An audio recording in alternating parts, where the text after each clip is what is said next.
छायावाद युग।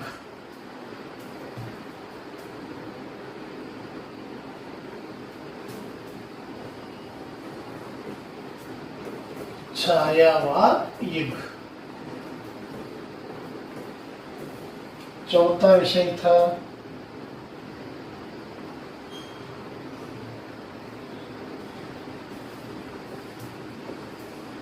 प्रगतिवाद युग।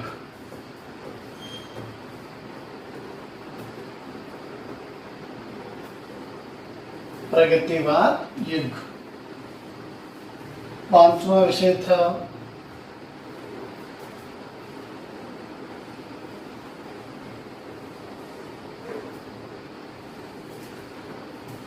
प्रयोगवाद युग।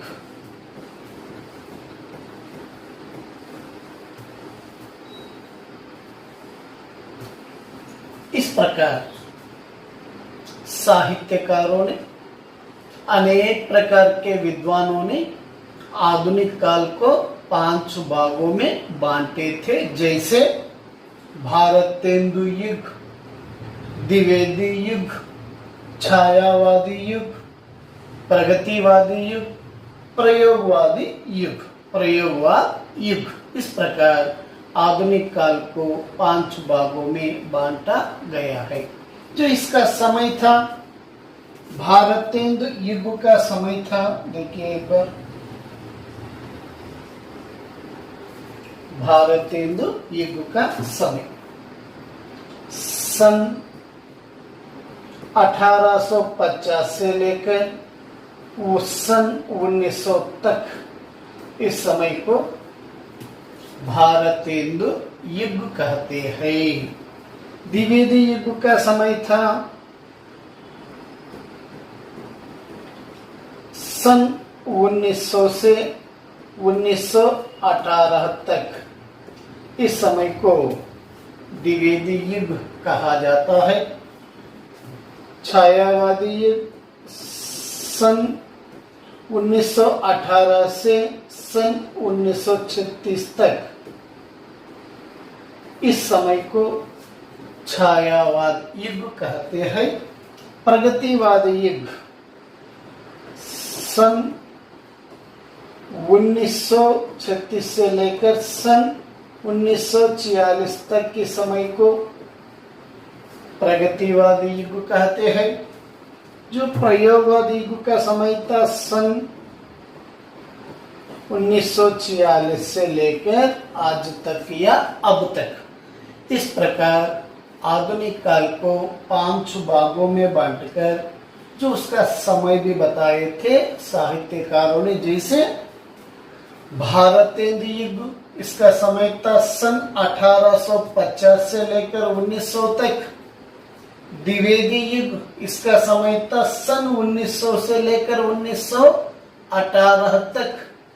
छायावादी युग था सन 1918 से लेकर 1936 तक के समय को छायावादी युग कहते हैं।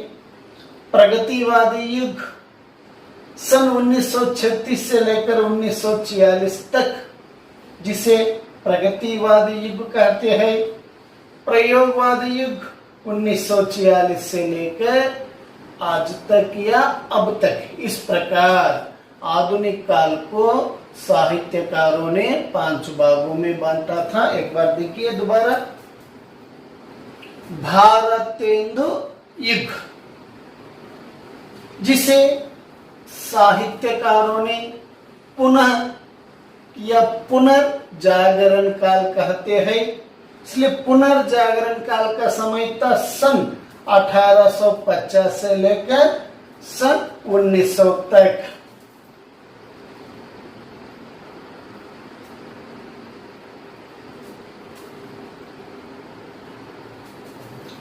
भारतेंदु युग को पुनर्जागरण काल कहते हैं।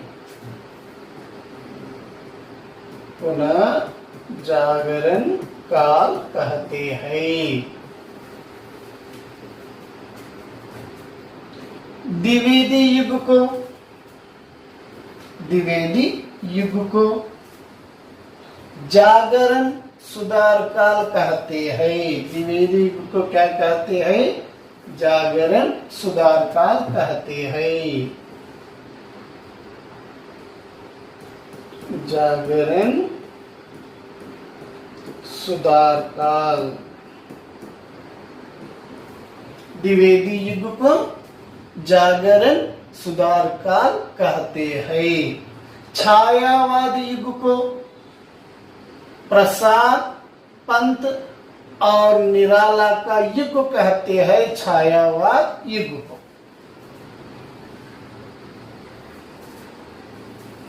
छायावाद युग को प्रसाद पंत और निराला का युग कहते हैं। छायावादी युग को प्रसाद पंत और निराला का युग कहते हैं। प्रगतिवादी युग को साम्यवाद काल कहते हैं। क्या कहते हैं? साम्यवाद काल कहते हैं।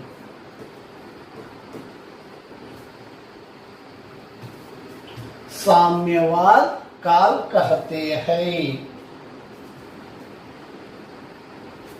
प्रयोगवादी युग को आग्नेय युग कहते हैं। क्या कहते हैं? आग्नेय युग कहते हैं। आग्नेय युग कहते हैं।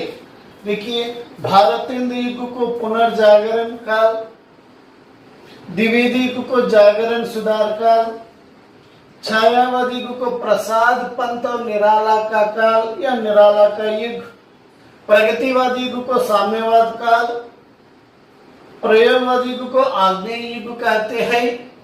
लेकिन जो आग्नेय युग था सन 1946 से लेकर सन 1953 1953, जो सन 1953 से लेकर आज तक या अब तक को नवलेखन काल या नई कविता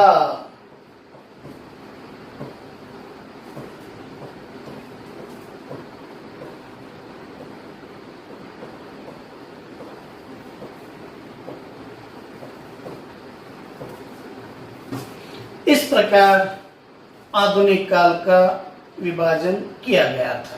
इस प्रकार आधुनिक काल का विभाजन किया गया था।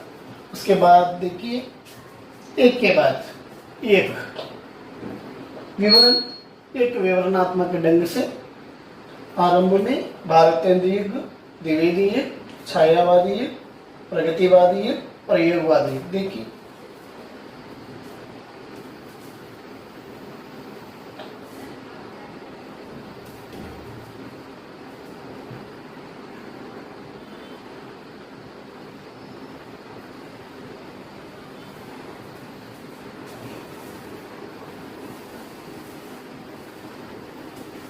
जो भारतेंदु युग,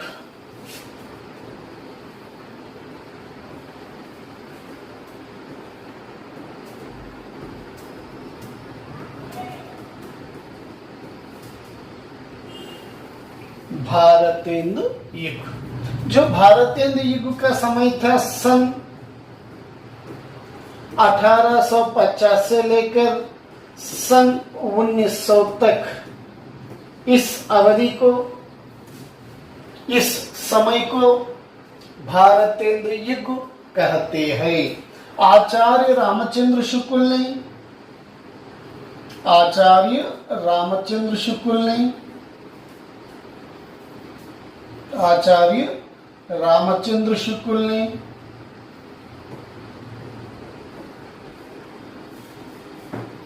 नई धारा प्रथम उत्तरायण काल को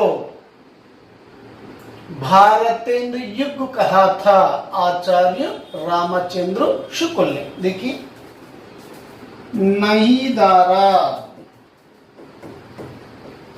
और प्रथम उत्यायन काल,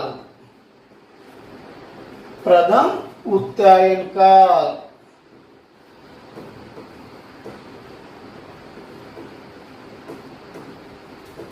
जिसे आचार्य रामचंद्र शुक्ल ने भारतेंदु युग कहा था, भारतेंदु युग कहा था।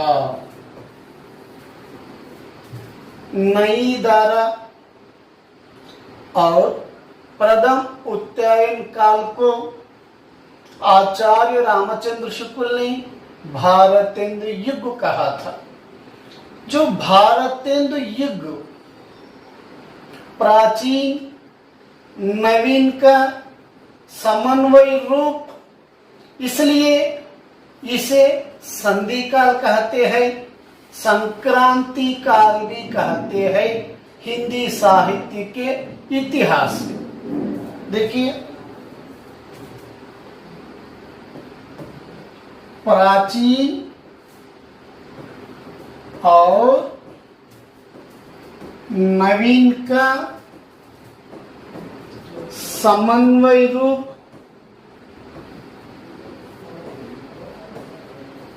भारतेंदु युग में दिखाई पड़ती है, इसलिए साहित्यकारों ने भारतेंदु युग को संधि काल क्या कहते हैं, संधि काल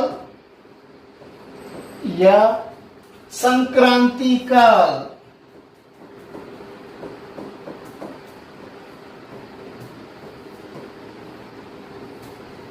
कहते हैं।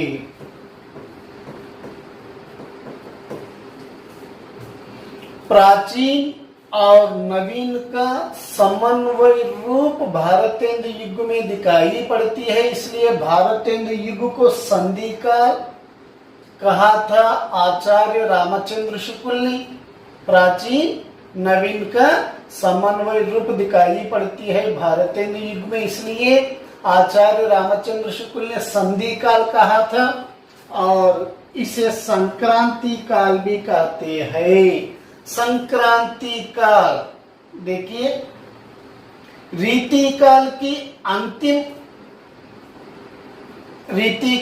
अंतिम दशा, रीति काल की अंतिम व्यवस्था भारतेंदु के आगमन से 25 वर्षों का समय को, कितने वर्षों का समय को, 25 वर्षों का समय को संक्रांति काल कहते हैं। क्या कहते हैं? संक्रांति काल कहते हैं। ध्यान से सुनिए, रीति काल की अंतिम व्यवस्था भारतेंदु युग के आगमन से 25 वर्षों का समय को आधुनिक हिंदी साहित्य के इतिहास में संक्रांति काल कहते हैं। संक्रांति काल का समय था साहित्यकारों के अनुसार सन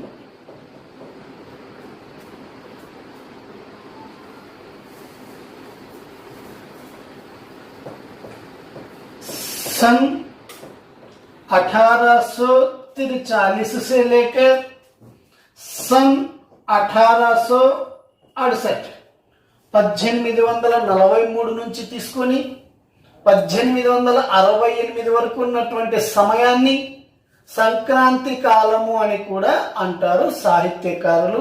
ఈ సంక్రాంతి కాలం అనేది ఎక్కడ వస్తుందంటే రీతికాల యొక్క అంతిమ స్థితి, రీతికాల యొక్క అంతిమ పరిస్థితులు మరియు భారతేందు హరిశ్చంద్ర పుట్టినప్పటి నుంచి 25 సంవత్సరాల వ్యవధిని కలుపుకొని సంక్రాంతి కాలము అని అంటారు సాహిత్యకారులందరూ కూడా. इसलिए प्राचीन और नवीन का समन्वय रूप दिखाई पड़ती है भारतेंदु युग में.